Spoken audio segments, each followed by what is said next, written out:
Simple young woman tells paralyzed billionaire there are still good women out there.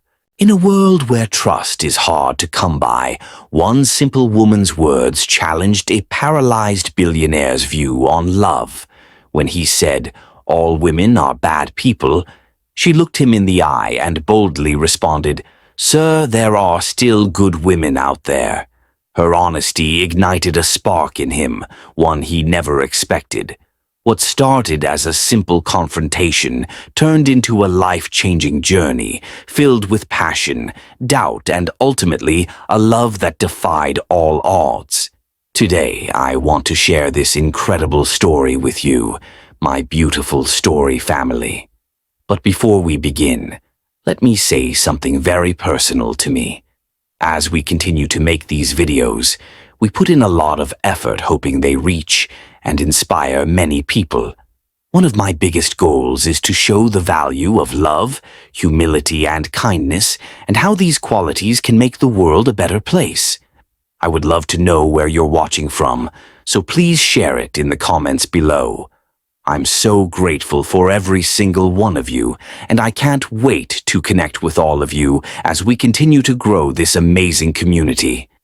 Now, let's dive into today's story. I promise you it's going to be full of twists, tension, and a love story you'll never forget. Sebastian King sat at the head of a sleek mahogany table in the private dining room of La Lumière, a restaurant so exclusive it didn't even bother with a public menu. The walls gleamed with polished wood and soft golden light, reflecting off the crystal chandeliers overhead. His colleagues, 3 men in tailored suits, each nursing a glass of overpriced bourbon, leaned back in their chairs, laughing at some half-hearted joke about mergers and market shares. Sebastian didn't laugh.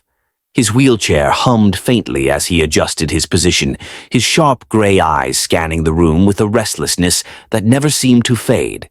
His hands, though steady, gripped the armrests a little too tightly, betraying the storm beneath his polished exterior. "I'm telling you," he said, cutting through their chatter like a blade, "all women are the same. They're only after money or status. You give them an inch, and they'll take your soul along with your bank account." His voice carried the weight of someone who'd learned this lesson the hard way, each word dripping with a cynicism that had calcified over years of betrayal.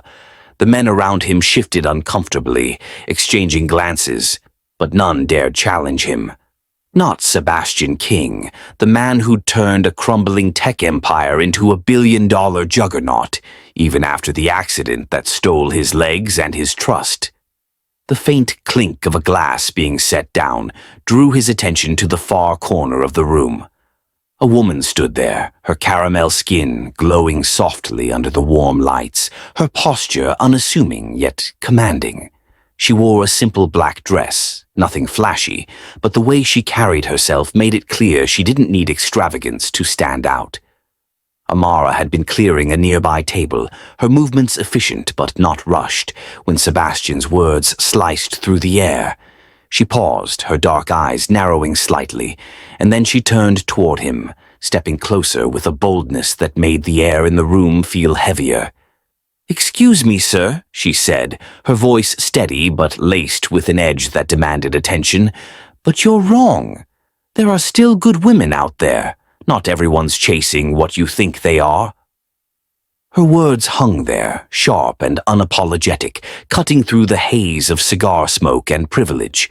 The colleagues froze, their eyes darting between her and Sebastian, waiting for the inevitable explosion. But Sebastian didn't snap. He tilted his head, studying her with an intensity that bordered on fascination. Her confidence wasn't loud or performative. It was raw, unpolished, like a flame flickering in a storm. "Who are you?" he asked, his tone low, almost a challenge. But there was something else there too, a flicker of curiosity, maybe even hope, buried beneath layers of skepticism. Amara didn't flinch.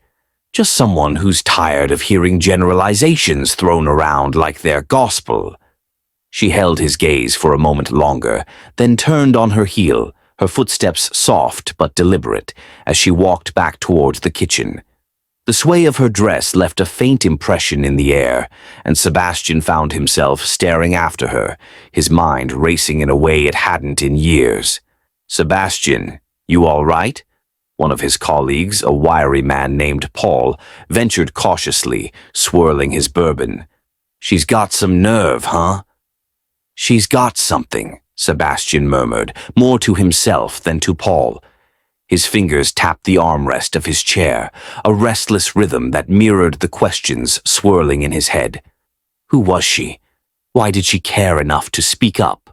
And why, after all this time, did her words stick with him like a splinter under his skin? The rest of the dinner passed in a blur. His colleagues droned on about quarterly projections and stock options, but Sebastian's attention kept drifting. He replayed her voice in his mind. There are still good women out there, and felt an unfamiliar tug, a mix of irritation and intrigue. He'd spent years building walls around himself, brick by bitter brick, after Elena. The memory of her still stung, her tear-streaked face as she confessed she'd only stayed for the lifestyle, the way she'd walked out without looking back. He'd vowed never to let anyone close again, convinced every smile hid an agenda.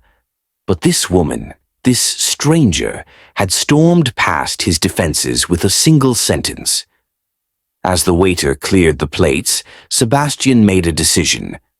"Paul," he said abruptly, interrupting a rant about tax loopholes, "find out who she is, discreetly." Paul raised an eyebrow but nodded. "You sure?" "She's just some waitress." "She's not just anything," Sebastian cut in, his voice firm. "Do it." The next hour stretched out as Sebastian waited, his mind a battlefield of doubt and curiosity. He barely touched his dessert, a delicate chocolate mousse that sat melting in front of him, his focus entirely on the door Amara had disappeared through. When Paul finally returned, slipping back into his seat with a sly grin, Sebastian's pulse quickened. "Her name's Amara Jackson," Paul said, keeping his voice low. "Works here part-time, lives downtown. No record, no red flags. Just a regular woman, far as I can tell." "Regular," Sebastian echoed, the word tasting foreign on his tongue. There was nothing regular about the way she'd looked at him, unflinching, like she could see straight through his armor. He leaned back, his jaw tightening. "I want to talk to her again." Paul smirked. "What, you're gonna roll up to her table and ask her out? After she basically called you out in front of everyone?" "No," Sebastian said, his eyes narrowing. "I'm going to find out if she meant what she said." The night wore on, but Amara didn't reappear. Sebastian's frustration grew with every passing minute, a restless energy he couldn't shake. He didn't know her, didn't owe her anything, yet her words had lodged themselves in his chest, refusing to let go. As his driver pulled the sleek black SUV around to the restaurant's entrance, Sebastian glanced out the tinted window, half hoping to catch a glimpse of her. The street was empty, the city lights glinting off the wet pavement like scattered stars. Back at his penthouse, high above the city skyline, Sebastian couldn't sleep. The hum of the elevator, the faint buzz of the smart home system adjusting the lights. None of it drowned out the echo of her voice. He maneuvered his chair to the floor-to-ceiling windows, staring out at the sprawling lights below. For the first time in years, he felt something shift inside him, a crack in the foundation he'd built so carefully. He didn't trust it, didn't want it, but it was there all the same. The next morning, he called Paul. "Get me her schedule," he said, his tone clipped. "I'm not done with this." "You're serious about this?" Paul asked, incredulous. "She's not some puzzle to solve, Seb." "Maybe not," Sebastian replied, his voice hardening. "But I need to know why she said it, and if she's lying." Paul sighed. "All right, I'll see what I can do. But don't say I didn't warn you. This could get messy." "Let it," Sebastian said, ending the call. He leaned back, his mind already spinning with possibilities. Amara Jackson had walked into his world uninvited, and now he couldn't let her walk out without answers. What he didn't realize, what he couldn't yet see, was that this was only the beginning, that her simple defiance would pull him into a storm he wasn't prepared for, one that would test everything he thought he knew about trust, about women, about himself. 2 days later, Paul delivered. "She's working tomorrow night, same place." "You sure you want to go back there?" Sebastian didn't hesitate. "Yes." The following evening he returned to La Lumiere, his heart pounding in a way that felt foreign and alive. The restaurant buzzed with the usual crowd, wealthy patrons clinking glasses, murmured deals, but all he saw was the empty space where she'd stood before. He waited, his patience fraying, until finally she emerged from the kitchen, her expression calm but her eyes sharp, like she sensed something in the air. "Miss Jackson," he called out as she passed his table, his voice carrying just enough authority to stop her in her tracks. She turned, her brow lifting slightly. "You again?" "Me again," he said, meeting her gaze. "You left before I could ask you something." "And what's that?" she asked, crossing her arms, her tone wary but curious. He leaned forward, his voice dropping. "Did you mean it? What you said about good women?" Amara studied him for a long moment, her expression unreadable.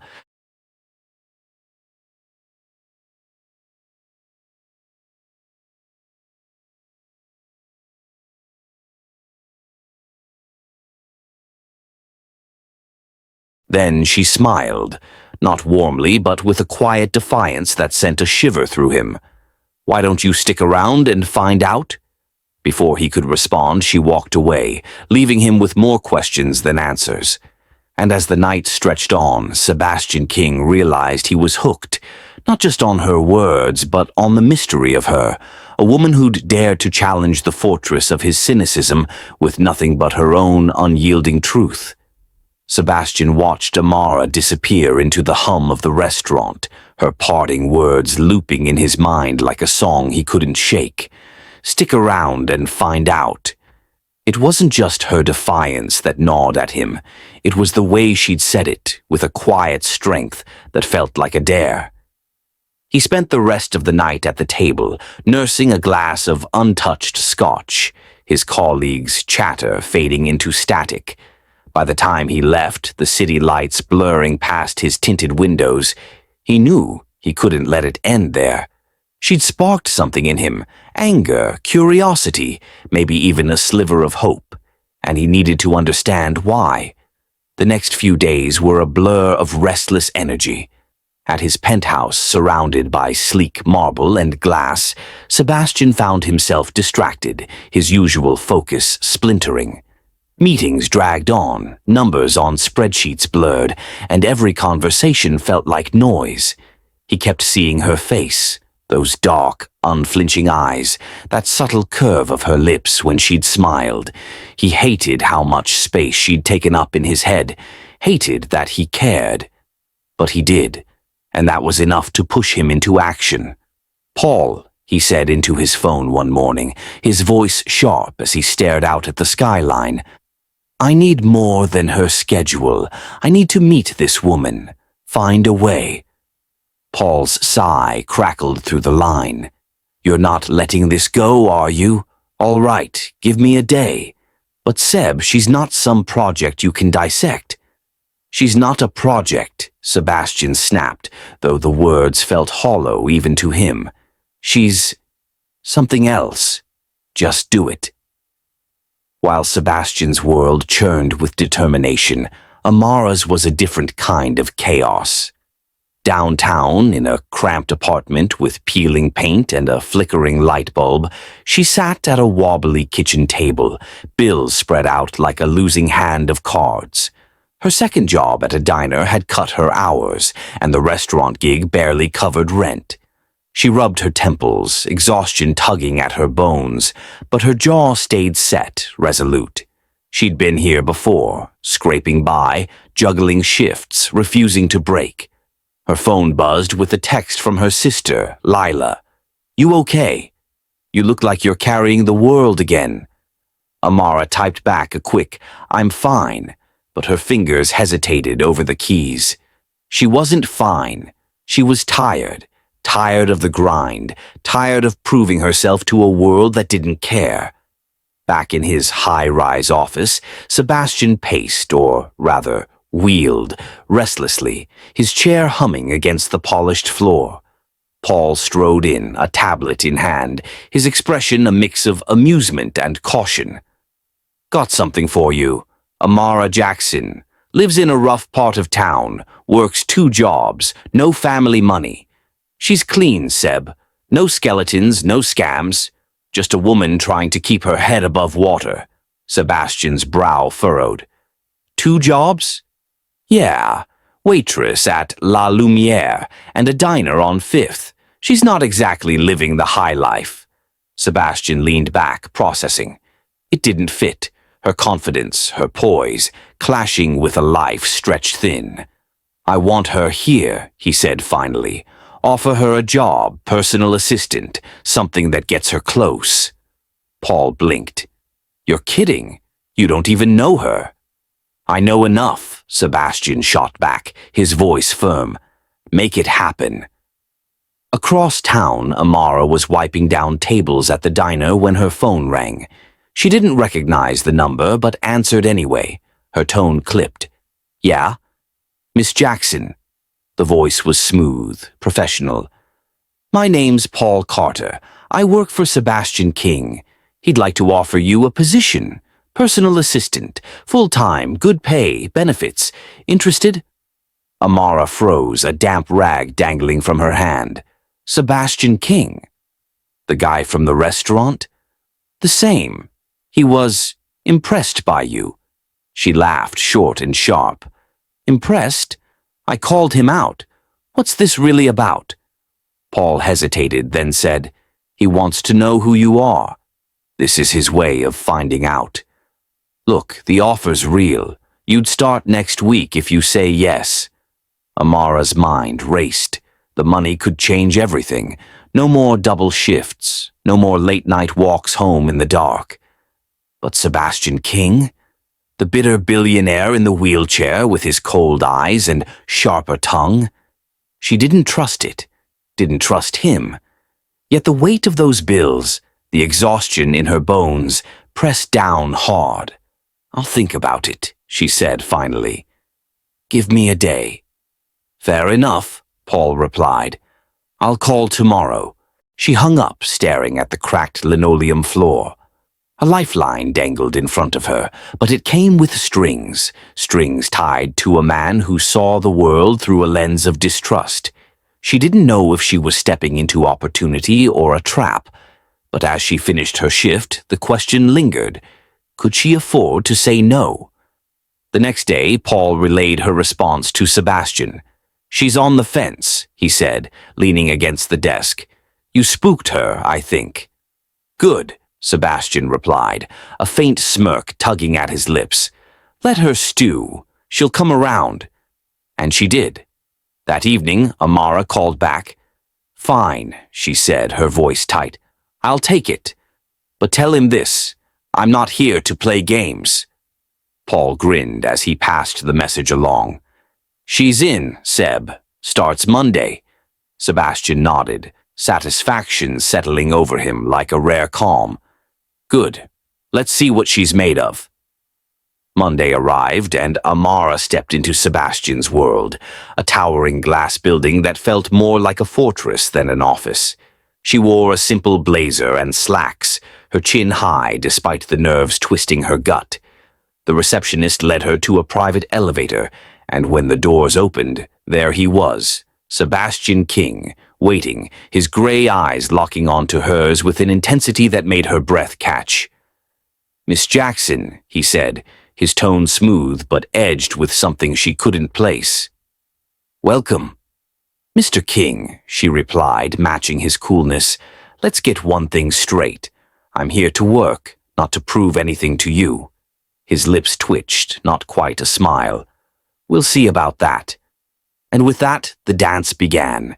Two guarded souls circling each other, each hiding wounds and secrets, neither ready to yield. What neither of them knew yet was how deep this would go, how Amara's presence would stir shadows in Sebastian's past, and how his pursuit would unearth truths she'd buried long ago. The game was on, and the stakes were higher than either could imagine. Amara's first week working for Sebastian King was a tightrope walk over a chasm of tension. The glass and steel fortress of his office buzzed with efficiency, assistants darting between desks, screens flickering with data, phones humming with the pulse of a billion-dollar empire. Yet Sebastian's corner of the world felt isolated, a quiet throne where he ruled with a steady hand and a guarded heart. Amara shadowed him, her notepad filled with schedules and cryptic notes, her eyes sharp as she observed the man behind the myth. He was precise, demanding, his voice cutting through the air like a whip when someone faltered. But beneath it, she caught glimpses, his jaw tightening when he thought no one was looking, his fingers drumming restlessly on the armrests of his chair. He was a fortress, too, one built not just of wealth, but of something heavier, something unspoken. Their exchanges were clipped, professional. "Meeting with the board at 10, she'd say, handing him a folder. "Don't be late," he'd reply, his tone dry but his eyes lingering a fraction too long. She didn't flinch under his gaze, didn't soften her edges to please him. It drove him mad, and drew him in deeper. By Friday, he'd made up his mind. The office wasn't enough. He needed to see her in his space, on his terms. "Miss Jackson," he said as she packed up her things, her blazer slung over one arm, "I'd like you to come to my home tomorrow. There's a project I need your input on. Paul will arrange the car." Amara paused, her dark eyes narrowing. "Your home? Why not here?"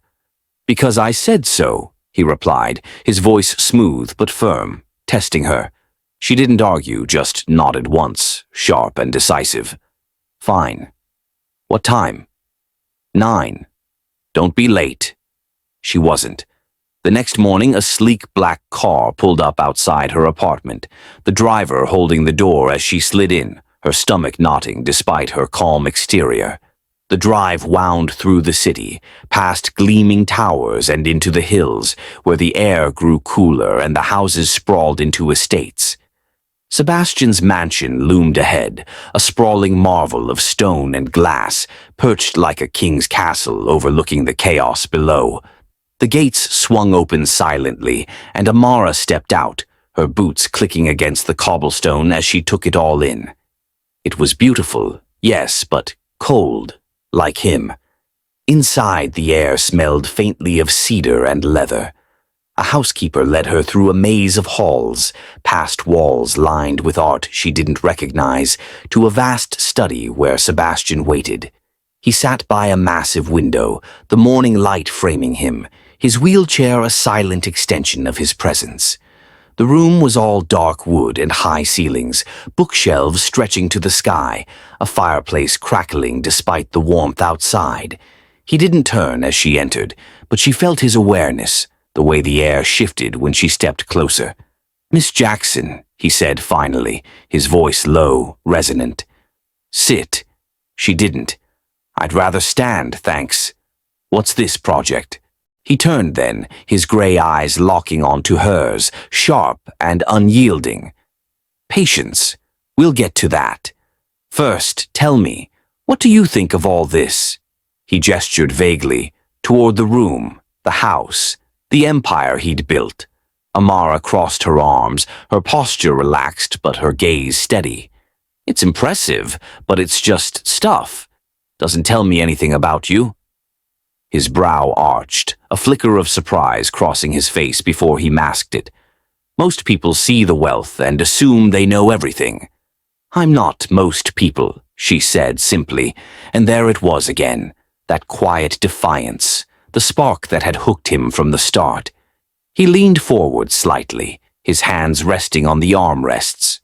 No, you're not. Which is why you're here.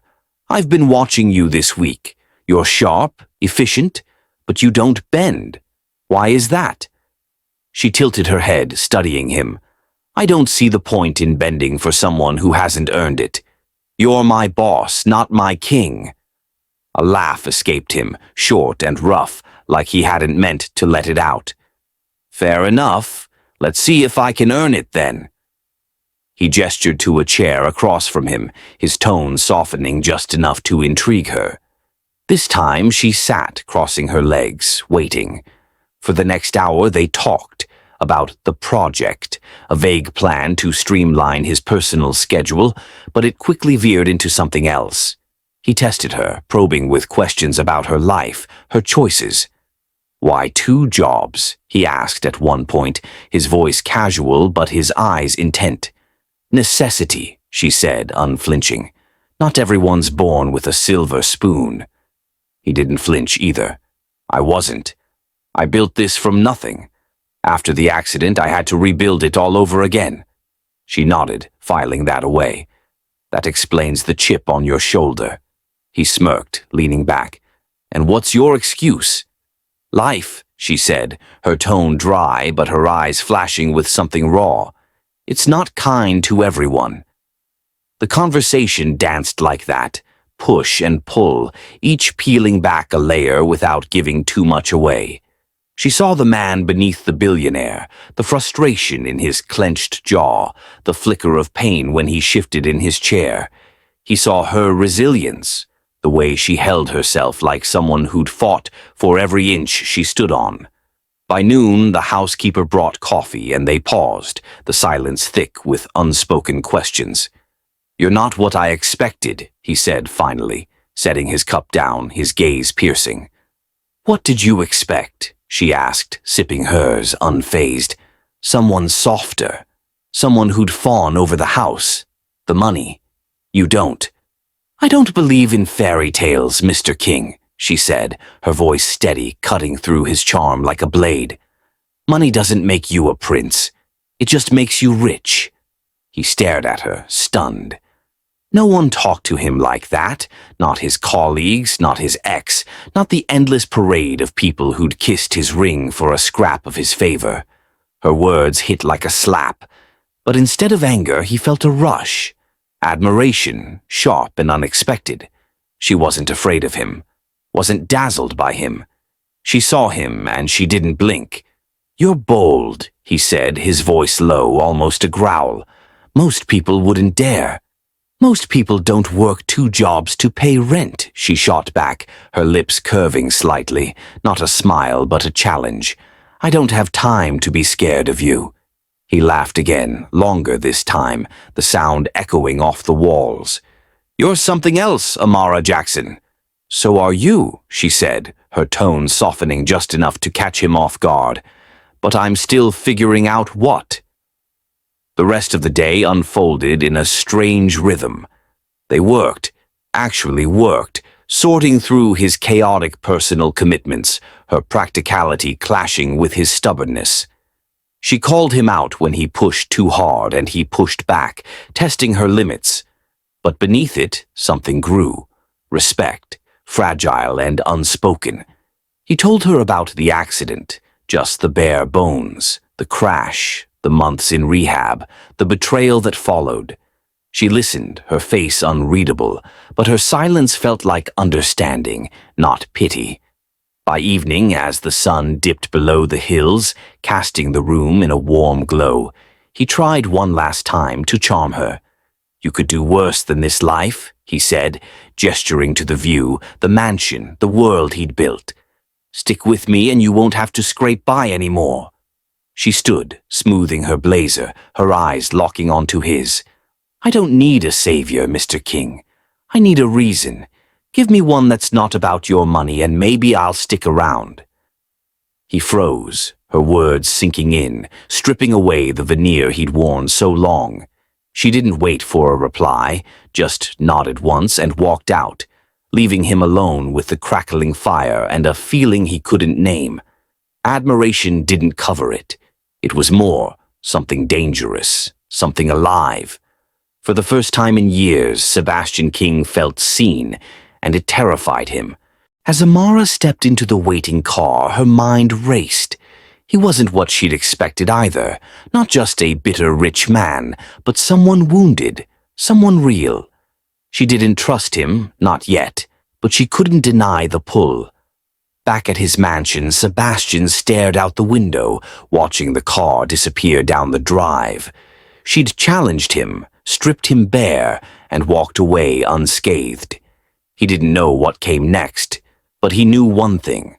Amara Jackson wasn't done with him, and he wasn't done with her.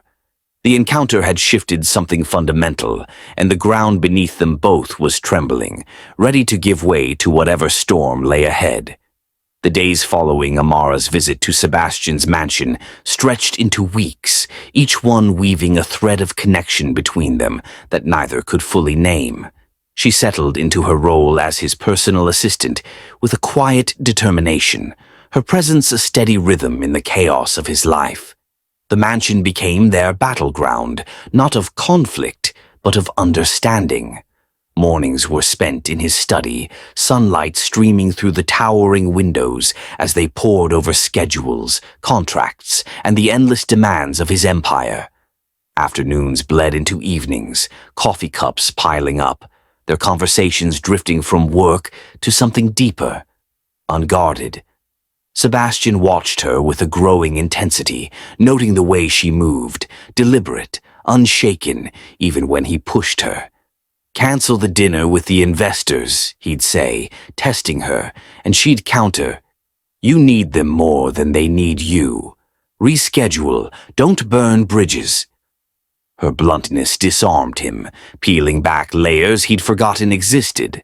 She wasn't afraid to call him out, and he found himself craving it, her voice cutting through the noise like a lifeline. One afternoon, as rain drummed against the glass, he caught her staring at a framed photo on his desk, a younger Sebastian standing, laughing with a woman whose face was half hidden. "Who's that?" she asked, her tone curious but careful. He hesitated, his fingers tightening on the armrests.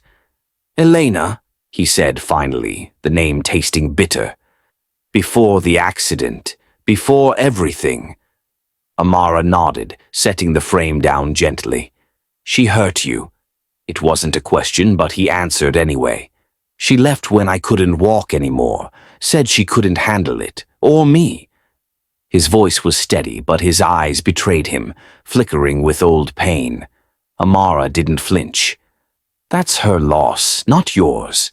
He looked at her, searching for pity, but found only resolve. "You say that like it's simple." "It's not," she replied, leaning back in her chair, "but it's true." That moment lingered, a quiet shift in the air. They didn't speak of it again that day, but it marked a turning point. She stayed later now, not out of obligation, but choice, and he stopped pretending he didn't notice. They'd sit by the fire, the crackle of logs filling the silence, and talk about his childhood in a cramped apartment, his climb to wealth, the crash that stole his legs. She listened, her dark eyes steady, offering no platitudes, just presence. One evening, weeks later, the rain had stopped, leaving the world outside the mansion glistening under a silver moon. They sat in the study, a bottle of wine between them, her idea, not his. The air felt softer, the edges of their usual tension smoothed by exhaustion and something else. Sebastian poured her a glass, his movements deliberate, then set the bottle down, his gaze fixed on her. "I used to believe all women were after something from me," he said, his voice low, unguarded for once. "Money, status, a piece of what I'd built. Elena proved it. Everyone after her just confirmed it. But you're different." Amara took a slow sip, her eyes never leaving his. "Different how?" "You don't want anything," he said, leaning forward slightly, his hands clasped. "You're here day after day and you don't ask for a damn thing. Why?"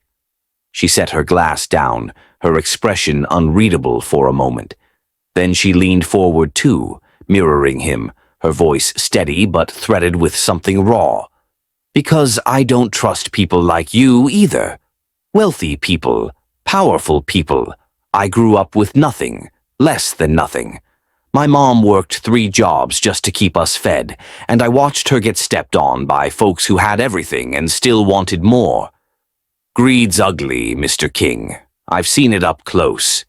He stared at her, the weight of her words sinking in. So why stay? Why take the job? Because I needed it, she said simply. And because, I don't know, there's something about you. You're not what I thought. What did you think? He asked, his tone softer now, curious. Another rich man who'd throw money at problems and expect them to disappear, she said, her lips curving slightly. But you don't. You fight. Even when you're an ass about it. He laughed, a real laugh, the sound startling them both. You're not wrong. The silence that followed was warm, heavy with mutual recognition. They'd both been carved by betrayal, shaped by a world that didn't forgive weakness. Yet here they were, sharing a table, a bottle, a moment. She told him more that night, about her father, a man who'd chased wealth and left them behind, about the nights she'd gone to bed hungry, about the sister she still sent money to when she could. He listened, his usual armor cracking, and found himself telling her things he'd buried, how he'd clawed his way up after the accident, how Elena's leaving had hollowed him out, how he'd stopped believing in anything but power. You're not hollow, she said at one point, her voice firm, cutting through his self-pity. You're just scared. Scared? He bristled, but her gaze held him still. Yeah, scared to let anyone in. Scared they'll leave like she did. He didn't argue. Couldn't. She'd seen through him, and instead of running, she stayed. The night stretched on, the wine dwindling, their voices growing softer. By the time the clock struck midnight, they were closer, physically, emotionally, than either had intended. She stood to leave, and he caught her wrist, his touch light but insistent. Stay, he said. Not a command, but a question. She looked down at him, her eyes searching his. Why? Because I don't want you to go, he admitted, the words raw, unguarded. She didn't pull away, but she didn't sit either. I'm not her, Sebastian. I won't leave. But I won't be your fix either. I don't want a fix, he said, his voice rough. I just want you here. She studied him a moment longer, then nodded, sitting back down. They didn't speak after that, just sat in the quiet, the fire dying to embers. It was a new beginning, not loud or dramatic, but real, fragile, built on the ashes of their shared scars. Weeks turned to months, and their bond deepened. She learned the rhythm of his pain, physical and otherwise, and he learned hers. They fought, laughed, sat in silence when words weren't enough. One night, as snow fell outside, blanketing the mansion in white, he wheeled himself to her side in the study, his hand finding hers. You've changed me, he said, his voice barely above a whisper. I didn't think that was possible. She squeezed his hand, her smile small but genuine. You've changed me too. I didn't want to trust you, but I do. The twist of her past, her distrust of wealth, her fear of greed, mirrored his own wounds, and in that reflection they found something solid. Not a fairy tale, not a cure, but a beginning. A shared vulnerability that didn't demand perfection, just presence. And as the snow fell, sealing them in that quiet moment, they both knew. Whatever came next, they'd face it together, scars and all. The months that followed their quiet midnight pact in the study were a slow burn, a delicate dance of trust and tension. Amara became a fixture in Sebastian's world, not just at the mansion but in the crevices of his thoughts, his routines, his silences. She'd arrive each morning with coffee and a dry remark, cutting through his gruff exterior with an ease that left him both rattled and grateful. He'd watch her move through the space, organizing his chaos, challenging his stubbornness, and feel a pull he couldn't name, a warmth that crept into the cold corners of his life. Their evenings grew longer, the study their sanctuary. They'd sit by the fire, snow piling outside, and talk, sometimes about nothing, sometimes about everything. She'd tease him about his terrible taste in wine, and he'd fire back about her stubborn refusal to use the car service he offered. "I like walking," she'd say, her eyes glinting with defiance. "Keeps me grounded." He'd smirk, but inside he marveled at her, how she held on to herself, even surrounded by his world of excess. Yet beneath the growing closeness, a current of unease simmered. Sebastian couldn't shake the shadow of doubt, the echo of Elena's betrayal that whispered in his quieter moments. Amara was different. He knew that, felt it, but the fear lingered, a splinter he couldn't dig out. He'd catch himself staring at her, wondering what kept her here, what she saw in him beyond the wealth, beyond the broken man in the chair. She never asked for anything, never hinted at wanting more, and that unnerved him most of all. It didn't fit the pattern he'd built in his mind. One night, as spring bled into the air and the mansion's windows stood open to let in the breeze, the tension snapped into focus. They were in the study, as always, a half-empty bottle of wine on the table, the fire reduced to glowing embers. Amara sat across from him, her legs tucked under her, her dark hair catching the faint light. She was laughing at something he'd said, a rare, unguarded sound that hit him like a punch. He watched her, his chest tightening, and the words slipped out before he could stop them. "Why are you still here?" His voice was soft, almost fragile, a crack in the armor he'd worn so long. "You don't need to stay with a crippled man." The room stilled. Amara's laughter faded, her eyes locking onto his, searching. She set her glass down slowly, deliberately, and leaned forward, her expression shifting from amusement to something fiercer, more resolute. "Don't do that," she said, her tone steady but edged with heat. "Don't make this about your chair. That's not why I'm here, and you know it." He looked away, his jaw tightening, the old wounds flaring. "Then why? You could have anything, anyone. Why me?" She stood, crossing the small distance between them, her footsteps soft but purposeful. "Because you're you, Sebastian. Not the money, not the mansion, not the damn chair. You." She stopped in front of him, close enough that he could feel the warmth of her, smell the faint citrus of her shampoo. "You're a stubborn, infuriating mess, but you're real. And I see you, more than you let most people." His breath caught, her words slicing through the fog of his doubt. He looked up at her, his gray eyes raw, vulnerable in a way he hadn't allowed since the crash. "You don't know what you're signing up for," he said, his voice rough. "I'm not easy," she laughed, short and sharp. "You think I am? I'm still here because I want to be, not because I need to be. Stop trying to push me away." He didn't know what to say, didn't trust himself to speak. The air between them thickened, charged with everything they hadn't said, everything they felt but couldn't name. His hand twitched, wanting to reach for her, but he held back, the fear still clawing at him. What if she changed her mind? What if she saw the truth, the weakness, the scars, and walked away like the rest? Amara saw it, the hesitation, the war in his eyes, and made the choice for him. She leaned down, her hands framing his face, and kissed him.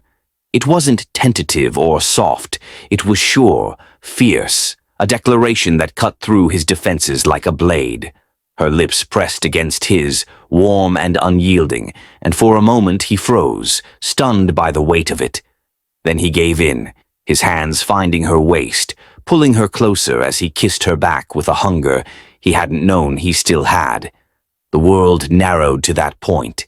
The heat of her mouth, the press of her fingers against his skin, the way she didn't pull away. It wasn't about his disability, his wealth, his past. It was about him, and she made that clear in every second of that kiss. When she finally drew back, her breath uneven, her eyes locked onto his, fierce and unguarded. "Stop doubting me," she said, her voice low, firm. "I'm not going anywhere." He stared at her, his heart pounding, the doubt still there but quieter now, drowned out by the reality of her. "You're insane," he muttered, but there was a faint smile tugging at his lips, a crack of light in the darkness he'd carried so long. "Maybe," she said, stepping back but not breaking eye contact. "But so are you." The rest of the night unfolded in a haze of newness. They didn't kiss again, not yet, but the air between them had shifted, charged with an attraction that had been building for months. They talked, laughed, sat closer than before, their hands brushing occasionally, each touch a spark. But the tension didn't fade. It grew, layered with questions neither could fully answer. For Sebastian, it was a battle between trust and fear, a pull toward her that terrified him as much as it thrilled him. For Amara, it was a leap into uncharted waters, a choice to let him in despite her own guarded heart. As she left that night, the stars sharp against the spring sky, he watched her go, his mind a storm of conflicting currents. She'd kissed him, and it had rewritten everything he thought he knew. But the doubt lingered, a whisper he couldn't silence. What if she's wrong about me? What if I ruin this too? He didn't sleep, replaying the moment, the feel of her, the certainty in her eyes. Amara, walking home through the cool night, felt her own storm brewing. She'd crossed a line not just with him but with herself, and it left her raw, exposed. She didn't regret it, couldn't, but she knew what it meant. They were tethered now, bound by something neither could walk away from easily. And as the days turned to weeks, that tension only deepened, their attraction a live wire, their vulnerabilities laid bare, setting the stage for a collision neither could predict. Do you believe that true love can conquer all challenges, even family pressure? Tell us in the comments. The kiss in the study had ignited something unstoppable, a current that surged through the weeks that followed, pulling Sebastian and Amara closer with every shared glance, every fleeting touch. The tension between them grew taut, a thread stretched to its limit, vibrating with unspoken desire. They danced around it, her sharp wit clashing with his dry humor, their late-night conversations veering into dangerous territory, their silences heavy with what they wouldn't say. The mansion, once a fortress of solitude, now thrummed with their presence, a space alive with the heat of their unspoken longing. It was a humid summer evening when the thread finally snapped. The air hung thick, pressing against the open windows of the study, the distant rumble of thunder rolling through the hills. They'd been working late, Amara sorting through a stack of contracts, Sebastian reviewing numbers on his tablet, the fire unlit for once, replaced by the faint glow of a single lamp. The room felt smaller, the space between them charged, electric. She stretched, rolling her shoulders, and caught him watching her, his gray eyes dark, unguarded, tracing the line of her neck. "What?" she asked, her voice light but her pulse quickening. "Nothing," he said, but his tone was rough, belying the word. He set the tablet down, his hands restless on the armrests. "You're distracting?" She raised an eyebrow, leaning back in her chair. "I'm just sitting here." "Exactly," he muttered, and the air shifted, the pretense dropping away. Amara stood, crossing to his side of the desk, her movements slow, deliberate. "You've been staring at me all night. Say what you mean, Sebastian." He looked up at her, his jaw tight, his resolve fraying. "I mean, I can't stop thinking about you, about that kiss, about what it'd be like to—" He stopped, exhaling sharply, his hands clenching. "I shouldn't." "Why not?" she challenged, stepping closer, her voice low, daring. "What's stopping you?" He didn't answer with words. His hand shot out, catching her wrist, pulling her toward him with a force that surprised them both. She didn't resist, didn't hesitate. She leaned down, her lips crashing into his, and the world tilted. This kiss wasn't gentle like the first. It was raw, hungry, a release of months of pent-up need. His hands slid to her waist, tugging her onto his lap, her knees bracketing him as she deepened the kiss, her fingers threading through his hair. "Amara?" He breathed against her mouth, his voice ragged, a question and a plea. "Don't stop," she whispered, her hands roaming his shoulders, his chest, igniting sparks wherever they touched. "I want this.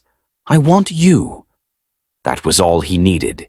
He wheeled them out of the study, down the hall, to his bedroom, a vast space of dark wood and soft linens, the windows open to the storm brewing outside. The air crackled as they shed barriers, her blouse, his shirt, their doubts, each touch a revelation. She didn't flinch at his scars, didn't pause at the chair. She saw him, all of him, and wanted him anyway. He pulled her close, his hands mapping her skin, her curves, memorizing her as thunder rolled and lightning split the sky. They gave in fully that night, their bodies tangling in a dance of need and trust. It was passionate, messy, real, her gasps mingling with his groans, the storm outside mirroring the one within. He murmured her name like a prayer, and she answered with his, their connection transcending words.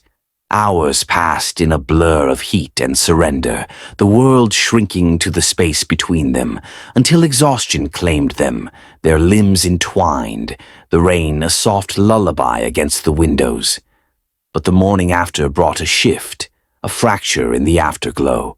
Amara woke first, the gray light filtering through the curtains, Sebastian's arm draped across her waist. She lay still, her heart pounding, the warmth of him against her a stark contrast to the cold doubt creeping in. Last night had been everything, intense, undeniable, but now, in the quiet, questions clawed at her. Had she crossed a line? She'd let herself fall, let him in, but what did it mean? Was this love or just a reckless leap? She'd spent years guarding herself against men like him, powerful, complicated, and now she was tangled in his sheets, his life, his heart. She slipped out of bed, careful not to wake him, and padded to the window, wrapping a sheet around herself. The rain had stopped, leaving the world glistening, but her mind churned. "What am I doing?" she whispered to the glass, her breath fogging the pain. She cared for him, more than cared, but the vulnerability terrified her. What if he woke up and regretted it? What if she'd misread him, misjudged this? Sebastian stirred, his voice rough with sleep. "Amara?" She turned, forcing a small smile. "Hey." He propped himself up, his eyes searching hers, the morning light catching the lines of his face. "You're up early. Everything okay?" "Yeah," she lied, her voice too bright. "Just thinking." He frowned, sensing the shift. "About last night?" She hesitated, then nodded, sitting on the edge of the bed. "It was incredible, but it's a lot. I don't know what this makes us." He reached for her hand, his touch steady but cautious. "It makes us whatever we want it to be. I don't regret it if that's what you're worried about." She met his gaze, her throat tight. "I don't either. But I'm scared, Sebastian. I don't let people in, not like this. And you're not just anyone." He pulled her closer, his hand cupping her face. "I'm scared too. I haven't done this since, well, you know, but I trust you, more than I thought I could." Her eyes softened, but the conflict lingered. "I trust you too. I just need to figure out what this means for me." He nodded, his thumb brushing her cheek. "Take your time. I'm not going anywhere." They spent the morning in a fragile truce, coffee on the balcony, quiet conversation, the weight of the night settling between them. She didn't pull away, but she didn't fully lean in either, her mind a tangle of desire and doubt. He watched her, his own fears simmering. Would she stay, or would this be the moment he lost her? The passion had been real, but the morning exposed their raw edges, leaving them both wondering what came next in this unexpected turn of their story. The morning after their passionate night lingered like a quiet storm, its echoes rippling through the days and weeks that followed.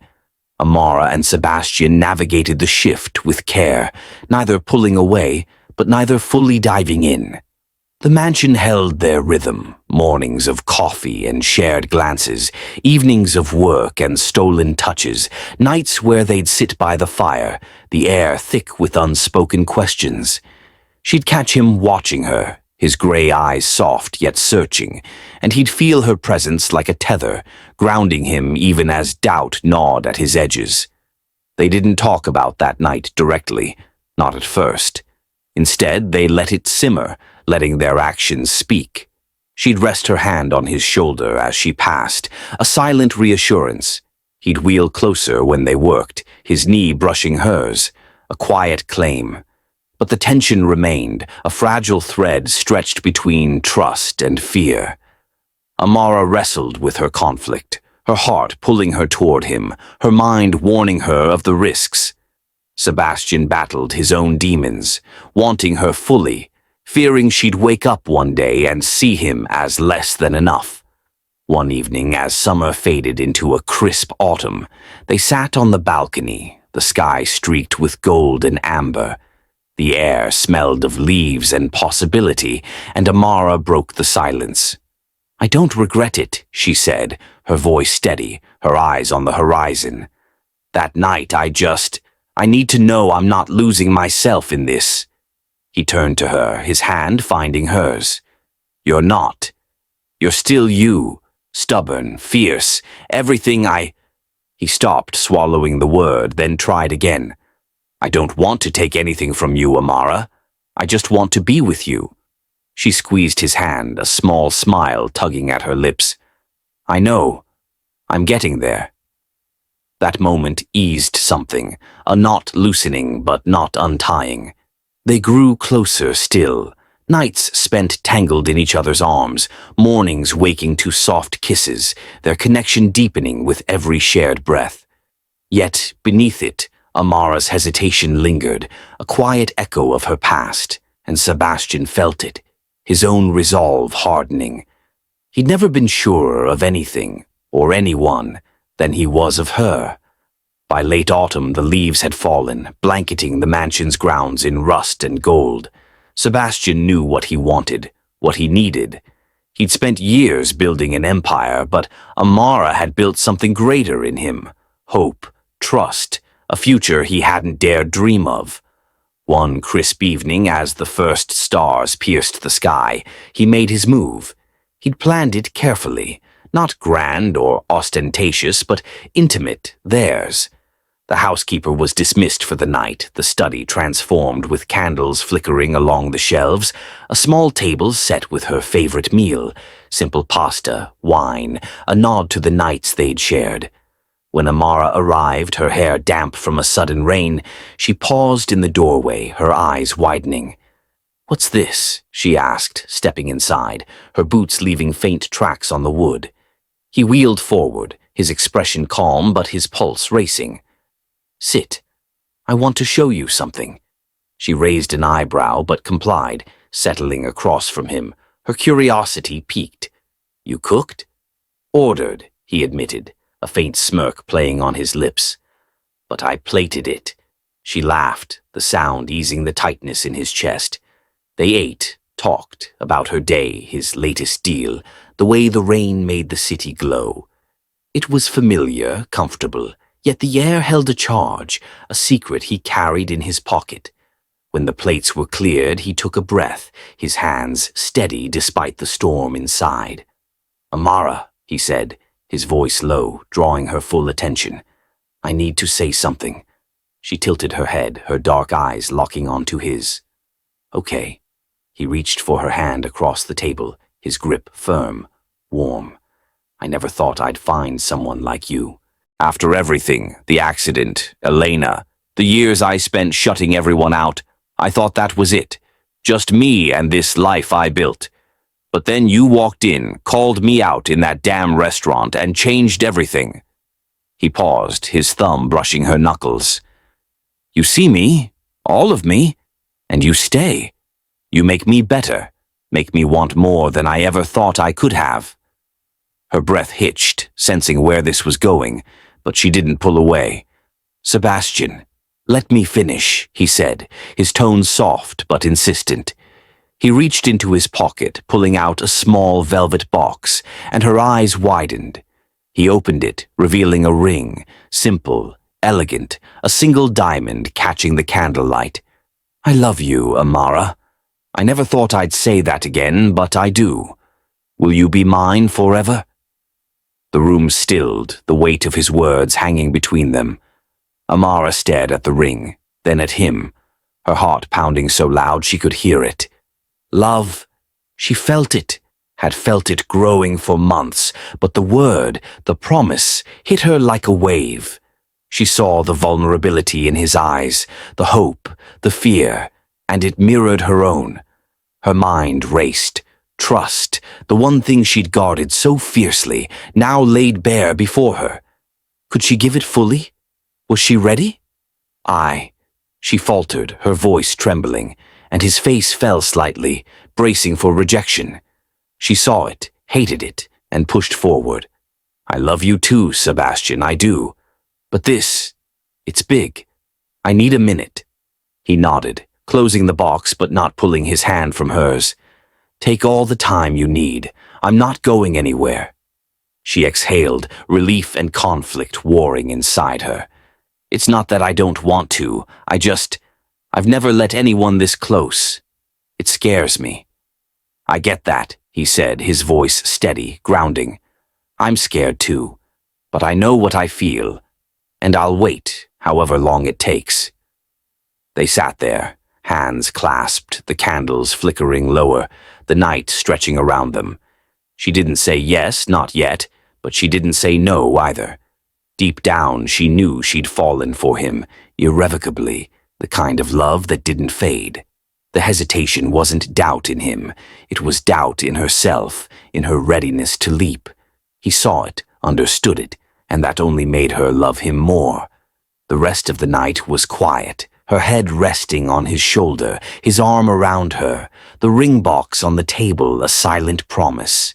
They didn't need words, their closeness said enough.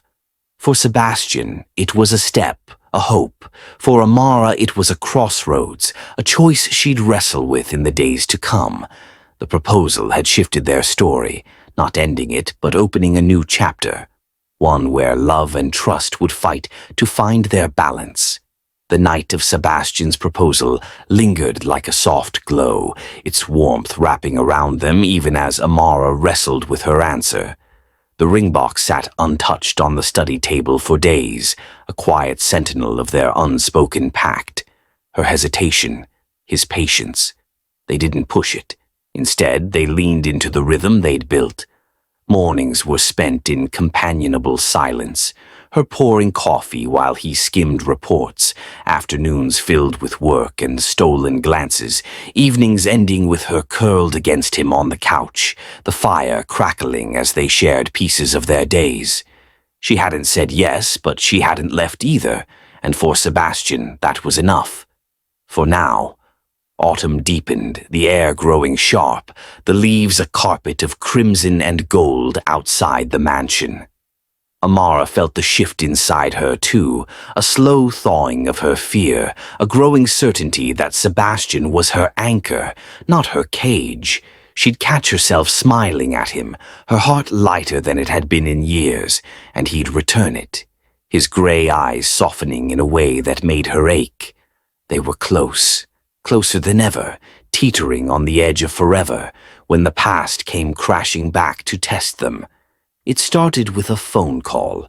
Amara was in the kitchen chopping vegetables for dinner, a rare night where she'd insisted on cooking, when her phone buzzed on the counter. She wiped her hands, glancing at the unfamiliar number, and answered with a casual, "Hello? Amara?" The voice was low, rough, a ghost she'd buried years ago. Her stomach dropped. "Miss me?" She froze, the knife slipping from her hand to clatter on the counter. "Derek?" Sebastian, in the next room, heard the edge in her tone and wheeled closer, his brow furrowing. "Who's that?" he asked, but she held up a hand, her face pale. "Yeah, it's me," Derek said, his voice slick with a confidence she'd once mistaken for charm. "Been a while, huh? Thought I'd check in on my girl." "I'm not your girl," she snapped, her grip tightening on the phone. "What do you want from me?" He laughed, a sound that sent a shiver down her spine. "Oh, I think you know. Saw you've been cozying up to that rich guy, King, right? Figured you'd moved on, but I know you, Amara. You don't forget me that easy. Come back and we can keep this quiet. All those little secrets from back then, stay buried. Otherwise—" Her breath hitched, terror clawing at her chest. "You're bluffing." "Am I?" he said, his tone darkening. "Try me. I've got nothing to lose. You do." The line went dead, leaving her staring at the phone, her hands trembling. Sebastian rolled closer, his voice steady but urgent. "Amara, what's going on?" She turned to him, her eyes wide, haunted. "It's Derek, my ex. He's back." Sebastian's jaw tightened, his hands clenching the armrests. "What does he want?" She sank into a chair, running a hand through her hair. "Me? Or he'll tell everyone about my past, stuff I've never told you, stuff I'm not proud of." He reached for her, his touch firm, grounding. "Tell me, whatever it is, I don't care." She shook her head, pulling back slightly. "It's not that simple. I was young, stupid, ran with the wrong crowd after my dad left. Petty theft, scams, nothing big, but enough to ruin me now. He was part of it. I got out, rebuilt my life, but he's got proof. Pictures, records. If he talks—" "He won't," Sebastian said, his voice hard, resolute. "I'll handle it." "Sebastian, no," she said, her tone sharp with panic. "You don't know him. He's dangerous, not in a flashy way, just persistent. He'll drag us both down." He met her gaze, unflinching. "Let him try." The next few days were a storm of tension. Derek called again, then showed up outside her old apartment, lurking, watching, a shadow she couldn't shake. Amara grew quiet, withdrawn, her fear clashing with her instinct to protect Sebastian from her mess. He noticed, hated it, but didn't push, until the night Derek crossed the line. It was late, the mansion dark, save for the study's glow, when Amara's phone lit up with a text. "Meet me. Alley off 5th. Now. Or the pics go public." She stared at it, her heart racing, then grabbed her coat. Sebastian caught her at the door, his voice low, commanding. "Where are you going?" She hesitated, then sighed. "To end this? He's threatening to leak everything." "Alone?" His eyes narrowed. "No chance. I'm coming." "Sebastian, no," he cut in, his tone final. "We're in this together." Reluctantly, she agreed, and they drove in silence, the city lights blurring past. The alley was dim, wet from earlier rain, and Derek waited, lean, unshaven, his smirk a blade. "There's my girl," he drawled, stepping forward. "And the billionaire. Cute." "What do you want from me?" Amara asked, her voice trembling but defiant. "Money. A fight, just say it." "You," he said, his eyes glinting. "Always you. Walk away from him and this stays quiet." Sebastian laughed, a cold, sharp sound that cut through the night. "You're out of your depth, pal," Derek sneered. "Big talk from a guy who can't stand up." Amara flinched, but Sebastian didn't. He wheeled closer, his presence towering despite the chair. "You think you can blackmail her?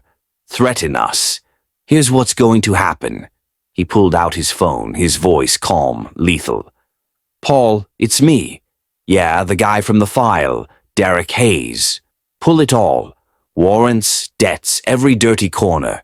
Send it to the feds. Now." Derek's smirk faltered. What? Shut up, Sebastian snapped, his eyes locked on him. I've had people digging since she told me your name. You've got 3 outstanding warrants, a gambling debt that'll bury you, and a rap sheet that makes hers look like a parking ticket. 1 call and you're done. So here's your choice.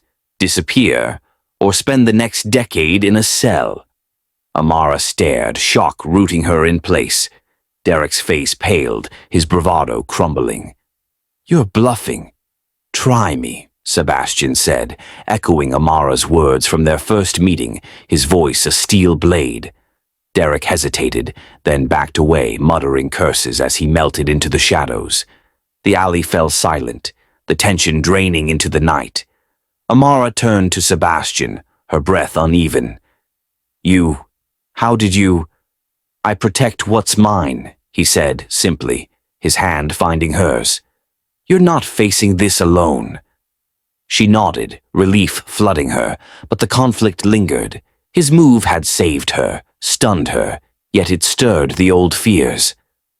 Back at the mansion, they sat in the study, the fire roaring, her hands wrapped around a mug of tea. You didn't have to do that, she said, her voice quiet. Risk all that for me. Yes, I did, he replied, his tone firm. You're worth it. She looked at him, her heart torn, grateful, shaken, more in love than ever, but the trust still fragile. Derek was gone, but the rift he'd opened stayed, a crack they'd have to mend together. The confrontation with Derek left a mark on Amara and Sebastian, a bruise that pulsed beneath their growing bond. The ride back to the mansion that night was quiet, the hum of the engine filling the space where words failed. Amara stared out the window, her mind replaying Sebastian's decisive strike. How he'd dismantled Derek with a single call, how he'd stood for her when she couldn't.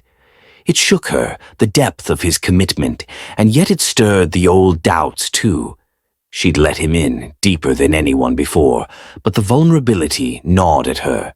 Sebastian beside her felt the shift, her silence heavier than usual, her hand in his, a lifeline he clung to. Back in the study, the fire's warmth couldn't fully thaw the chill between them. She sipped her tea, her eyes distant, and he watched her, his own thoughts churning. You're still shaken, he said finally, his voice low, probing. She nodded, setting the mug down. It's not just Derek, it's you, how you handled it. I'm grateful, Sebastian, but it's a lot, knowing you'd go that far. He leaned forward, his hands clasped. I'd go further if I had to. You're not a liability to me, Amara. You're everything. Her gaze softened, but the tension lingered. I know. I just need time to catch up to this, to us. He nodded, his patience a quiet strength. Take it. I'm here. The next few days were a delicate truce, closeness tempered by reflection. She stayed at the mansion, her presence a comfort, and he gave her space, his trust unwavering even as he wrestled with his own fears. They fell back into their rhythm, coffee in the morning, work in the afternoon, quiet nights by the fire. But the air held a new weight, a question of what came next after such a storm. That question found its answer sooner than either expected. A week later, as the last of autumn's leaves clung to the trees, Sebastian's family descended. His sister Claire arrived unannounced, her sleek car pulling up the drive with a purpose that set Amara's instincts on edge. Claire was sharp-edged, blonde, poised, her tailored coat and cool smile a stark contrast to Amara's warmth. With her came their mother, Margaret, a silver-haired matriarch whose presence filled the room like a cold wind. Sebastian greeted them in the foyer, his jaw tight. What's this about? Claire's eyes flicked to Amara, standing a step behind him, then back to him. We need to talk. Family business. Amara excused herself, heading to the kitchen, but Sebastian's voice stopped her. Stay. You're part of this now. Margaret's brow arched, her disapproval clear, but she said nothing as they moved to the study. The fire crackled, casting shadows across the room, and Claire wasted no time. "We've heard about her," she said, nodding toward Amara. "The waitress. People talk, Sebastian. They say she's got you wrapped around her finger." "She's not a waitress," he said, his tone even but firm. "She's my assistant. And more." Margaret sighed, her voice clipped. "That's the problem, darling. She's not one of us. She doesn't understand this world. Our world. You need someone who gets the lifestyle, the responsibilities." Amara bristled, her hands curling at her sides, but Sebastian spoke before she could. "She's not like the others, Claire. She's not after my money or my name. She's here for me." Claire laughed, a brittle sound. "That's what they all say at first. Look at Elena. She played the same game, and you nearly lost everything. We're just trying to protect you." "I don't need protecting," he snapped, his voice rising. "I know her. She's fought for everything she has, more than we ever had to. She's not here to take. She's here because she chooses to be." Margaret leaned forward, her eyes narrowing. And what happens when she realizes this life isn't as glamorous as it looks? When the novelty wears off? You're vulnerable, Sebastian, more than you admit.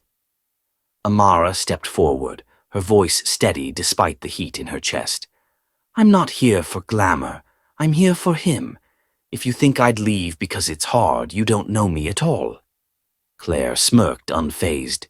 "We don't. That's the point. You're an unknown, a risk." Sebastian's hands gripped the armrests, his patience snapping. "Enough. You don't get to decide this. I don't care what you think, what anyone thinks. She's not a risk. She's my choice." The room fell silent, the weight of his words settling like dust. Margaret's lips thinned, but she didn't argue. Claire crossed her arms, her gaze cold. "You're making a mistake," she said, standing. "Don't say we didn't warn you." They left shortly after, their departure a storm cloud dissipating, but the tension stayed. Amara stood by the window, watching their car vanish down the drive, her mind racing. Sebastian wheeled to her side, his hand brushing hers. "I meant it," he said, his voice softer now. "I don't need their approval. I need you." She turned to him, her eyes searching his. "They're your family. You sure about this?" "More than anything," he replied, his grip tightening. "They don't see you like I do. They never will." She nodded, a small smile breaking through. "You're stubborn as hell, you know that?" He smirked. "Takes one to know one." The moment eased the strain, but the challenge lingered. His family's words had struck a nerve, planting seeds of doubt in Amara, testing Sebastian's resolve. They spent the night close, her head on his shoulder, his arm around her, but the air held a new edge. The world outside their bond was closing in, and they'd have to face it together, or risk it tearing them apart.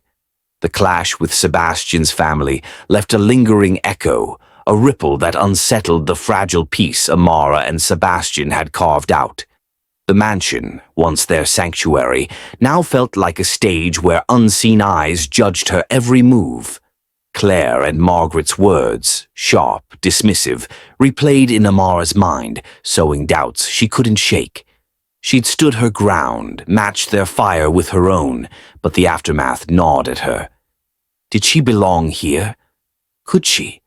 The question followed her through the days that followed, a shadow she couldn't outrun. Sebastian sensed it, the way her smiles grew rarer, her silences deeper. He'd catch her staring out the study window, her hands idle, her thoughts a world away. "You're quiet," he said one morning, wheeling to her side as she poured coffee, her movements mechanical.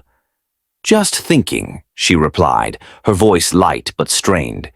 She handed him a mug, avoiding his gaze. "About them?" he asked, his tone gentle but probing. She sighed, leaning against the counter. "Them. Me. This." She gestured vaguely at the gleaming kitchen, the sprawling house, the life he'd built. It's a lot, Sebastian. He set the mug down, his hand finding hers. They don't matter, I told you that. I know, she said, her fingers curling around his. But it's not just them. It's everything. The tension simmered as November swept in, the air turning brittle with early frost. Amara threw herself into work, scheduling his meetings, managing his calls, but her heart wasn't in it. She'd walk the mansion's halls, her boots echoing on marble, and feel like an intruder. The staff nodded politely, the luxury surrounded her, yet she couldn't shake the sense of being out of place. She'd catch glimpses of herself in the mirrors, simple blazer, no makeup, hair pulled back, and wonder who she was becoming. The woman who'd confronted Sebastian in that restaurant felt distant, buried under the weight of his world. One evening, as snow dusted the grounds, the strain boiled over. They were in the study, the fire roaring, a quiet that should have been comfortable stretched taut instead. Sebastian was reviewing a contract, his brow furrowed, while Amara sat across from him, her notebook open but untouched. She stared at the flames, her mind a tangle, until the words slipped out, soft but heavy. I'm just a simple woman, Sebastian. This life isn't for me. He looked up, the contract forgotten, his eyes locking onto hers. What do you mean? She stood, pacing to the window, her arms crossed. This, your family, the money, the expectations, I don't fit. I'm not cut out for it. I thought I could handle it, but it's swallowing me whole. He wheeled closer, his voice steady but urgent. You're not swallowed. You're here, with me. She turned, her eyes glistening, frustration spilling over. But who am I here? Your assistant, your girlfriend, some project to prove you're not alone. I don't know anymore. I used to know exactly who I was, working my jobs, fighting my fights. Now I'm lost. His jaw tightened, pain flashing across his face. You think I want to change you? That's not what this is. Then what is it? She shot back, her voice rising. Because every day I feel like I'm drowning in this. Your world, your rules. I love you, Sebastian, but I don't know if I can live like this. He reached for her hand, pulling her gently toward him, his grip firm but not forceful. Listen to me. This isn't about the world out there, the wealth, the status, my damn family. It's about us, you and me. That's what matters. She shook her head, pulling back slightly. You say that, but it's not that simple. Your life comes with all this, the pressure, the judgment. I'm not like Claire or your mom. I don't know how to be. You don't have to be, he said, his voice fierce, cutting through her spiral.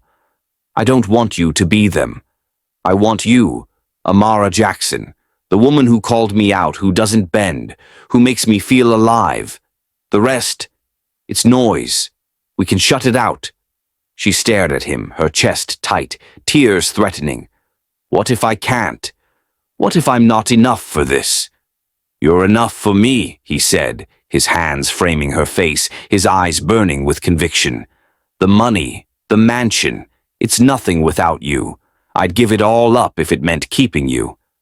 Her breath hitched, his words piercing the fog of her doubt. You don't mean that. Try me, he said, echoing their earliest days, his voice steady as steel. I built this life from scratch once. I can do it again. With you, however you want it. Simple, quiet, whatever. Just don't walk away. She sank onto the couch beside him, her hands trembling as she took his. I don't want to walk away, I'm scared I'll lose myself trying to fit. You won't, he promised, pulling her close, his forehead resting against hers. You're stronger than this, than me, than any of it. And I'll fight to keep you whole, not to change you. The fire crackled, the snow falling thicker outside, and they sat there, tangled in each other, her fears laid bare, his resolve a shield.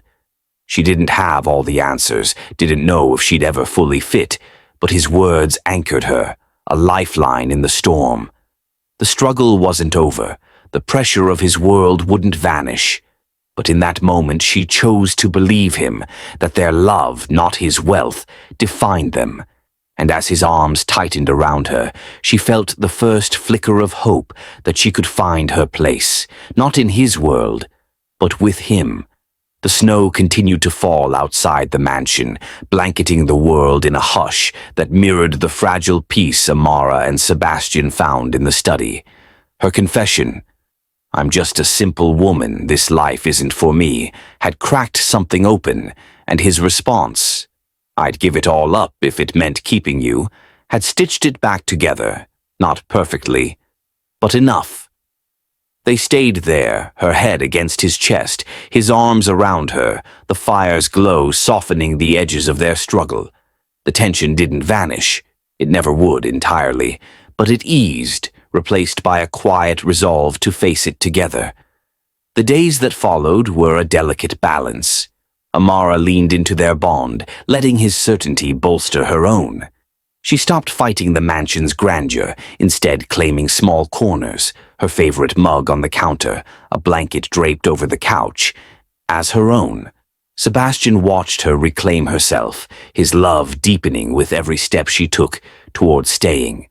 They didn't speak of the proposal again, the ring box still a silent promise on the table, but their closeness spoke louder than words, hands brushing in the kitchen, shared laughter over dinner, nights where she fell asleep beside him, her breath a steady rhythm against his fears. Winter tightened its grip, the days growing shorter, the air sharp with frost. Amara felt the shift, not just in the season, but in herself. She'd been tired lately, a bone-deep exhaustion she chalked up to the emotional storm of the past weeks. But one morning, as she stood in the bathroom brushing her teeth, a wave of nausea hit her, sudden and fierce. She gripped the sink, her reflection pale in the mirror, and a thought, wild, impossible, flashed through her mind. Her hands trembled as she rummaged through a drawer, finding a test she'd bought months ago on a whim, never expecting to need it. The minutes stretched as she waited, pacing the tiled floor, her heart a drumbeat in her chest. When the two lines appeared, stark against the white strip, she sank onto the edge of the tub, the test clutched in her hand. Pregnant.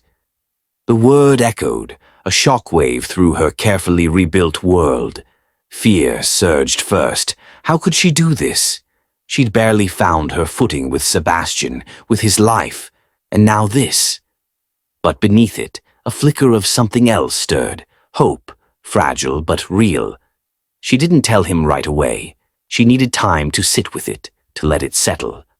For 2 days she carried the secret, her mind a tangle of what-ifs.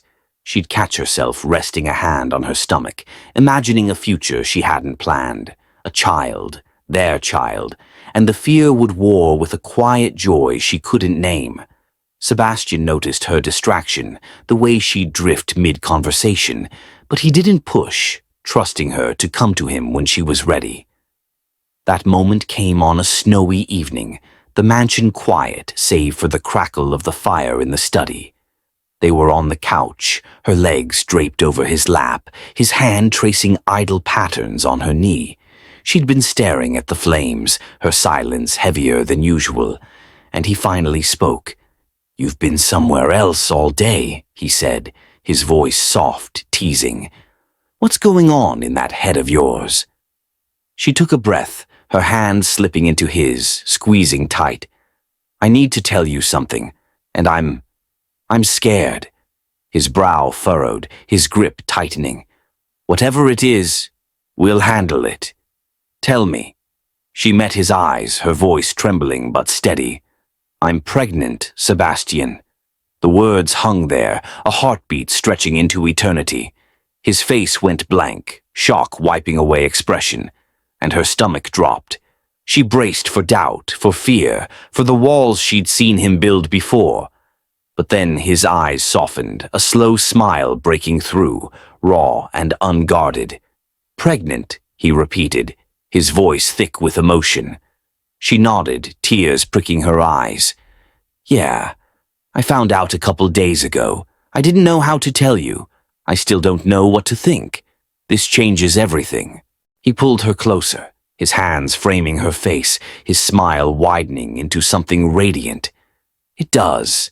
God, Amara, it does. And it's incredible." She blinked, caught off guard. "You're happy? Happy?" He laughed, a sound of pure joy that echoed off the walls. "I'm terrified. I didn't think I'd ever get this. But yeah, I'm happy. A kid? Our kid? I can't believe it." Her fear cracked, relief flooding in. "I thought you'd freak out. I'm freaking out. I don't know if I'm ready for this. With us, with your world, all of it." He shook his head, his thumbs brushing away the tears that slipped free. "I'm scared too. I've never done this. Never thought I could. But with you, I want it. I'll be the best father I can be, I swear it. We'll figure it out together." She laughed through her tears, a shaky sound of surrender. "You're insane." "Maybe," he said, pulling her into his lap, his arms wrapping around her. "But I love you, and I love this. Us, this kid, whatever comes next." They sat there, tangled in each other, the fire casting a warm glow over the moment that changed everything. Her fear didn't vanish. It lingered, a quiet hum beneath her growing joy, but his certainty steadied her. This wasn't just a twist, it was a tether, binding them deeper, a life they'd create together. And as the snow fell outside, sealing them in that promise, Amara felt the shift. Not an end to her struggles, but a beginning she could face with him by her side. The revelation of Amara's pregnancy settled over them like a new dawn, its light piercing the shadows of doubt that had lingered for so long. That night in the study, wrapped in each other's arms, Sebastian's joy and Amara's cautious hope wove a fragile but fierce bond. They stayed up late, whispering about the future, a crib in the corner, tiny footsteps in the halls, each word a brick in the life they were building. Her fear softened with every promise he made, his hand resting on her stomach, as if he could already feel the life growing there. "We're a team," he murmured, kissing her forehead, and she nodded, letting herself believe it. The next morning brought a tender quiet. Coffee shared on the balcony, snowflakes catching in her hair, his smile a constant as they navigated this uncharted path. But the peace was short-lived, shattered by the arrival of Sebastian's family once more, their presence a cold wind blowing through the warmth they'd found. It was mid-afternoon when the sleek black car rolled up the drive, Claire and Margaret stepping out with purpose etched in their strides. Sebastian met them in the foyer, Amara at his side, her hand in his a silent declaration. The air crackled with tension as they moved to the study, the fire doing little to thaw the chill of their intent. Margaret spoke first, her voice clipped, her silver hair gleaming under the light. "We've heard rumors, Sebastian, about her, about a child. Is it true?" He didn't flinch, his grip on Amara's hand tightening. "Yes, Amara's pregnant. We're having a baby." Claire's eyes narrowed, her arms crossing. "And you think this is the time to play house? The empire's at a tipping point. Investors are nervous, competitors are circling. You need stability. Not this." Amara bristled, but Sebastian's voice cut through before she could respond. "This is stability. She's my family now." Margaret sighed, her tone softening but firm. "You need someone who understands our world, Sebastian. The stakes, the alliances, the legacy. She's not equipped for this, her or a child. You're risking everything we've built." "She's more equipped than you'll ever know," he said, his voice low, steady. "She's fought harder than any of us, and she's mine. That's not up for debate." Claire stepped forward, her gaze cold. "You're blinded by her. Think of the business, the deals that'll crumble if you tie yourself to someone like her. We're not saying end it, just reconsider marriage, keep it discreet until things settle." Amara's heart sank, the weight of their words pressing down, but Sebastian's resolve didn't waver. He wheeled closer to his mother, his eyes blazing. "Number, I'm done letting you control this. You don't get it. She's not a liability, she's my strength. I'd rather lose the empire than lose her." The room stilled, his words a thunderclap. Margaret's lips thinned, Claire's composure faltered, but neither spoke. Amara stared at him, shock and love warring in her chest. He turned to her, his hand lifting to her cheek. "I choose you," he said, softer now, just for her. "You and our kid. That's my world now." Margaret stood, smoothing her coat. "You'll regret this." "Maybe," he replied, unflinching. "But it's my choice to make." They left without another word, the door closing behind them like a final chord. Amara exhaled, trembling, and sank onto the couch. "You didn't have to do that," she said, her voice thick. "Your family, your business." "Yes, I did," he cut in, pulling her close. "They don't own me. You do. You and this life we're building. I meant it, Amara.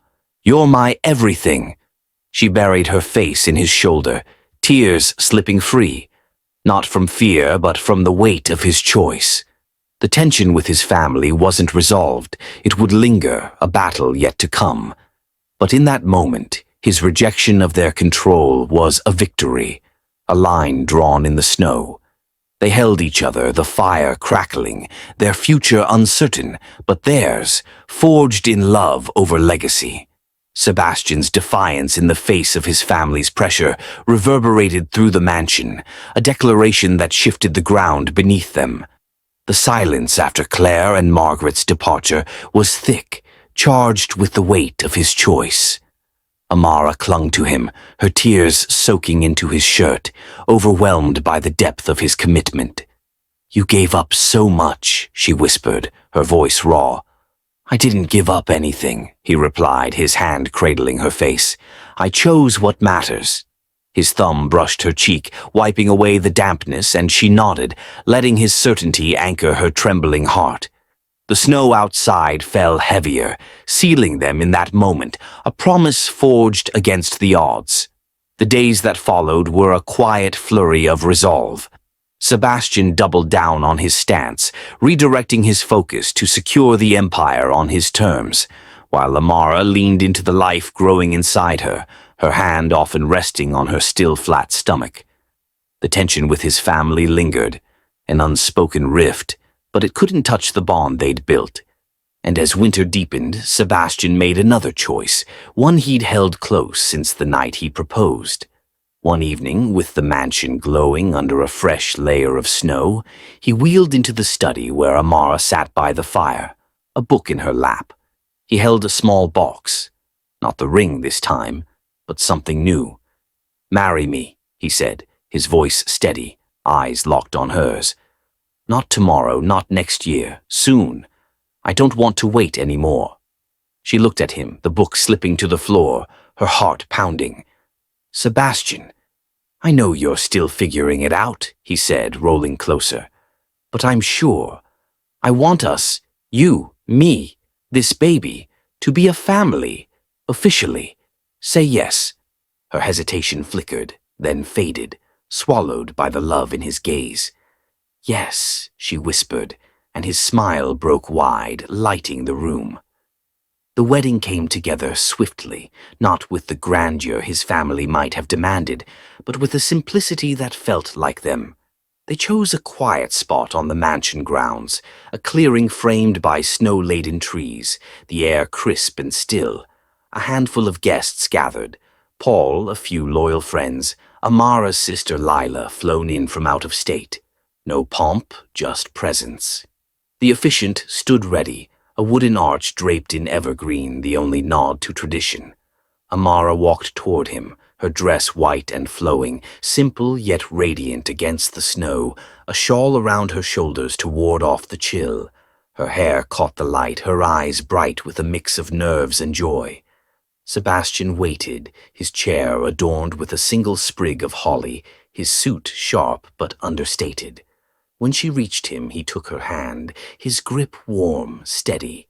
The ceremony was brief, words of love and commitment spoken over the soft rustle of wind through the trees.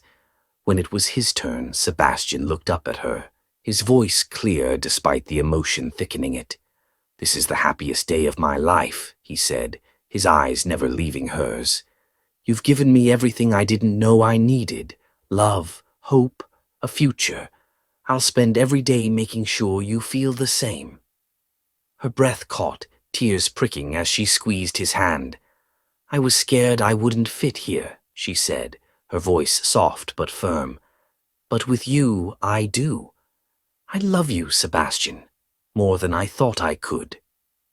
They exchanged rings, hers the one he'd offered months ago, his a band she'd chosen, simple and strong like him. The officiant pronounced them married, and he pulled her down for a kiss, fierce and tender, the small crowd cheering as snowflakes danced around them. The reception was intimate, laughter and warmth in the mansion's dining room, a meal shared over stories and toasts.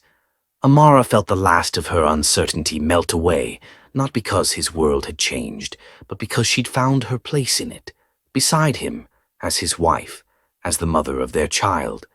The twist wasn't in the day itself, but in her heart. She embraced it fully, no longer a simple woman adrift, but a partner, a lover, a family. And as they stood together, watching the snow fall through the window, their hands entwined, she knew. This was her life now, and she'd chosen it with him. The wedding's glow carried Sebastian and Amara through the final weeks of winter, a beacon as they prepared for the life ahead. The intimate ceremony had sealed their commitment, and the mansion transformed into a space of anticipation, Amara nesting with quiet determination, Sebastian overseeing every detail with a fierce protectiveness. They'd lie together at night, her head on his chest, his hand on her growing belly, feeling the kicks that promised their future. "He's strong," she'd say, smiling, and he'd nod, his voice soft with awe. "Like his mom." Spring arrived with a burst of warmth, melting the snow into rivers that wound through the grounds. Amara's pregnancy progressed, her energy waning as her due date neared, but her spirit stayed bright, buoyed by Sebastian's unwavering presence. He'd wheel beside her on walks, his hand in hers, their laughter mingling with the birdsong. The rift with his family remained, a distant ache, but it couldn't dim the joy they'd built. They were a unit now, unshakable, ready for what came next. That next chapter arrived in late April, under a sky streaked with dawn.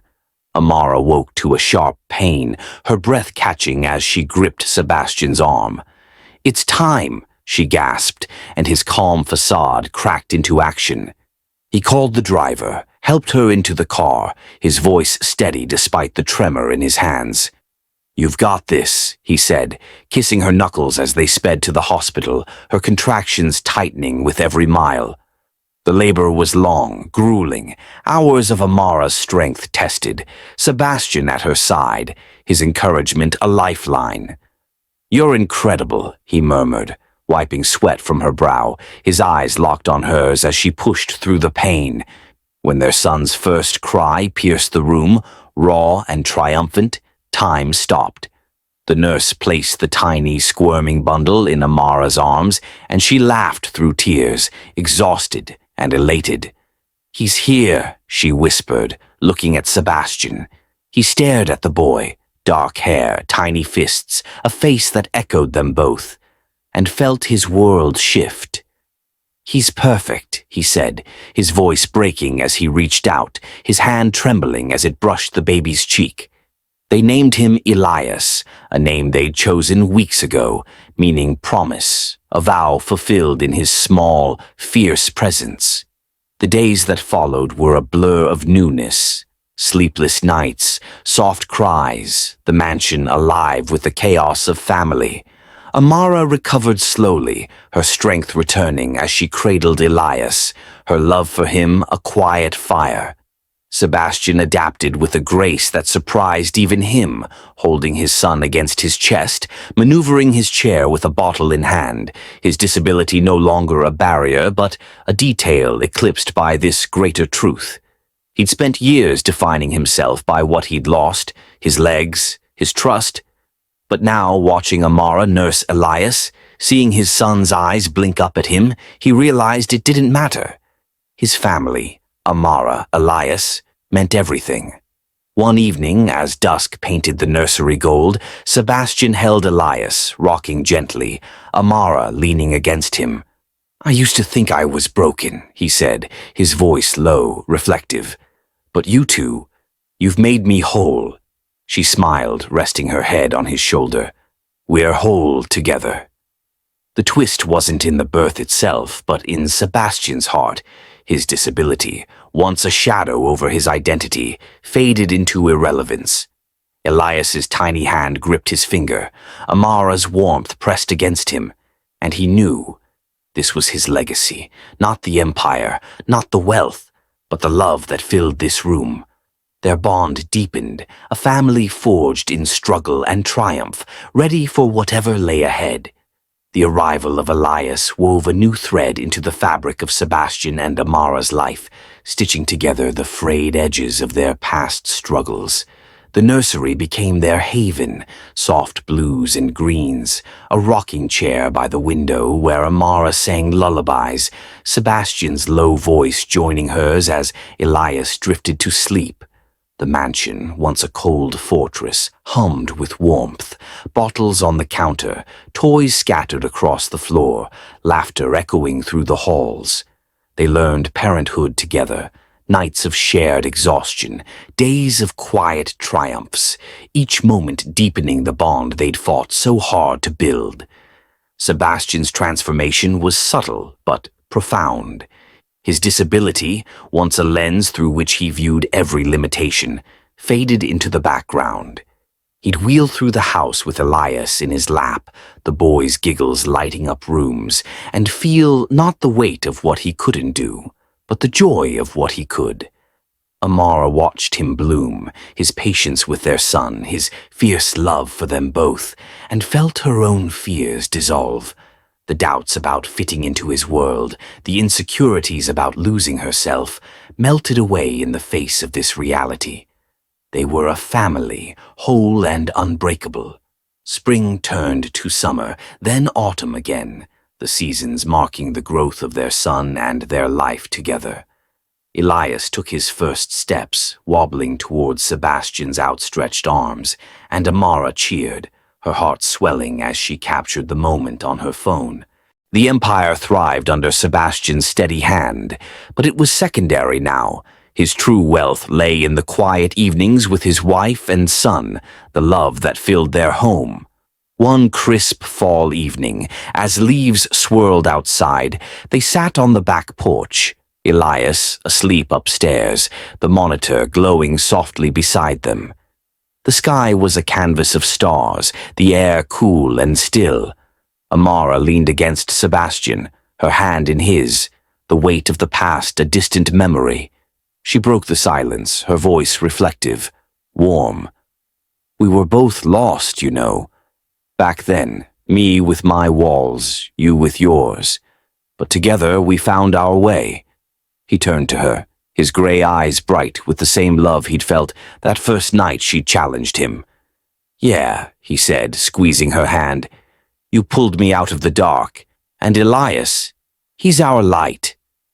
She smiled, resting her head on his shoulder. "Our way wasn't easy, but it's ours." They sat there, wrapped in the peace they'd earned, the doubts and fears that once loomed, now shadows banished by their shared strength. The night stretched on, a quiet promise of more to come, until a soft giggle crackled through the monitor. They exchanged a glance, then went inside, climbing the stairs to the nursery. The final scene unfolded there, Elias, now a toddler, awake and playful, reaching for Sebastian from his crib. Sebastian lifted him, settling the boy in his lap as they rolled across the room, Amara laughing as she joined them. The camera lingered on the trio, Sebastian tossing Elias gently into the air, the child's squeals of delight filling the space, Amara's eyes shining with love. The twist wasn't in an ending, but a beginning. Their son's joy hinted at a future brimming with possibilities, more laughter, more challenges, a life they'd face as they always had, together. As the screen faded to black, their voices lingered, a testament to a love that had overcome all odds, a family forged in the fire of their past, now thriving in the light of their present. What's your take on Sebastian and Amara's journey? Do you believe in second chances in love? Comment below and let's talk about it.